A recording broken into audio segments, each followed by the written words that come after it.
Hoje a nossa conversa é sobre coragem, mas não uma coragem de contos de fadas, e sim aquela coragem, bem humana, de encarar o julgamento para viver uma vida com mais sentido. Inspirados pela jornada da pesquisadora Brené Brown, a gente vai explorar a força que nasce quando ousamos, finalmente, ser quem somos. Vamos respirar fundo e pensar um pouco nisso. O que se tornaria possível se a gente tivesse a certeza de que ninguém iria nos julgar? Essa pergunta toca no coração de todo ato criativo, sabe? Aquele conflito entre o desejo de se expressar e o medo profundo da crítica. Esse medo, ele é muito real. A simples ideia de colocar no mundo algo que é nosso, algo que importa de verdade pra gente, pode ser paralisante. É um medo tão, mas tão intenso, que faz a gente querer voltar para a segurança da sombra, do conhecido. Esse sentimento é tão visceral que nos leva a pensar em coisas, bem, um tanto absurdas.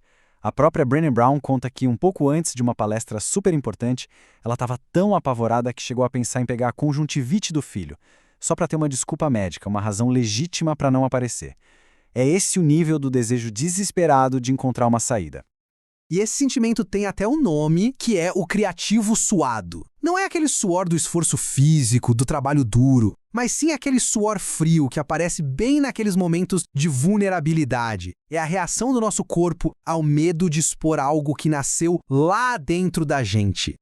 Acontece que todo momento de crise também pode ser um ponto de virada, uma transformação.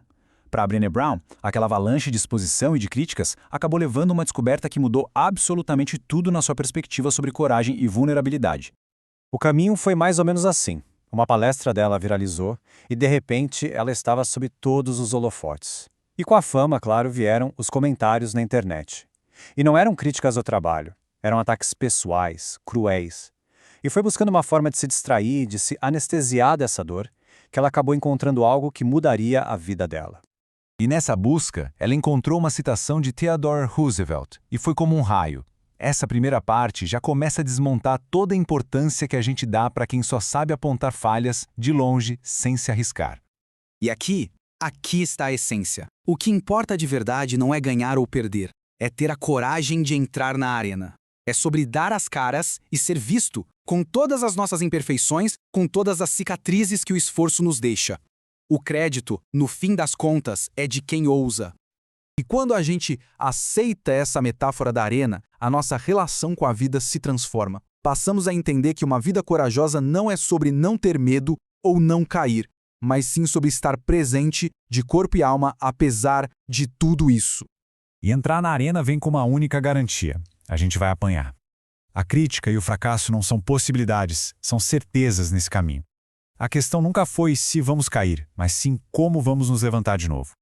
Diante dessa certeza, a tentação de construir uma armadura é enorme, né? Só que existe uma troca muito perigosa aí, porque ao nos protegermos das emoções difíceis, como o medo e a vergonha, a gente também se fecha para tudo aquilo que faz a vida valer a pena. É impossível anestesiar a dor de forma seletiva. A conclusão que fica é bem clara: vulnerabilidade não é fraqueza. Na verdade, é o berço das experiências humanas mais importantes. Sem ela, não existe amor, não existe pertencimento, não existe criatividade ou inovação. Ela é a verdadeira fonte da nossa força. Então, se não dá para evitar os críticos, como é que a gente lida com eles? Bem, a estratégia não é tentar silenciá-los. É, na verdade, reconhecer a presença deles. Entender que vozes são essas e, de forma consciente, escolher tirar o poder que eles têm sobre as nossas ações.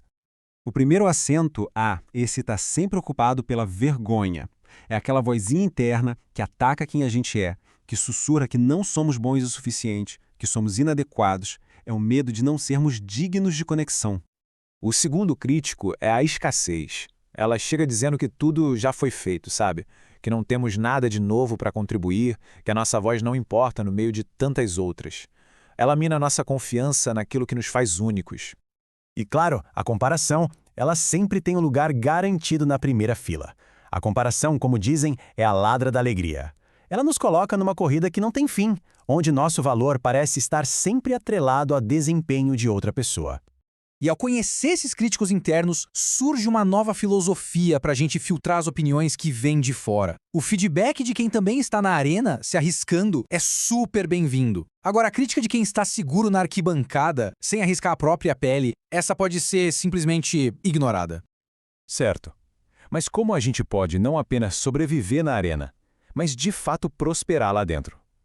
A resposta está em construir uma base, tanto interna quanto externa, que nos sustente nos momentos mais difíceis da jornada. A gente precisa de duas coisas fundamentais. Primeiro, clareza de valores. Saber por que estamos ali faz com que o resultado se torne secundário. E segundo, uma rede de apoio. Alguém que, ao nos ver cair, ajude a levantar e diga: foi duro, mas que baita coragem. E isso nos leva ao último assento, talvez o mais difícil de ocupar.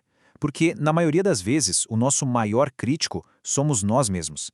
A gente precisa reservar um lugar para aquela parte de nós que acredita no que estamos fazendo, que nos lembra do nosso porquê. No final das contas, a escolha se torna muito clara. O medo de entrar na arena, ele é real, ele é assustador, mas existe um medo muito, muito maior, o do arrependimento. O medo de um dia olhar para trás e se perguntar como a vida poderia ter sido se a gente apenas tivesse tido a coragem de aparecer.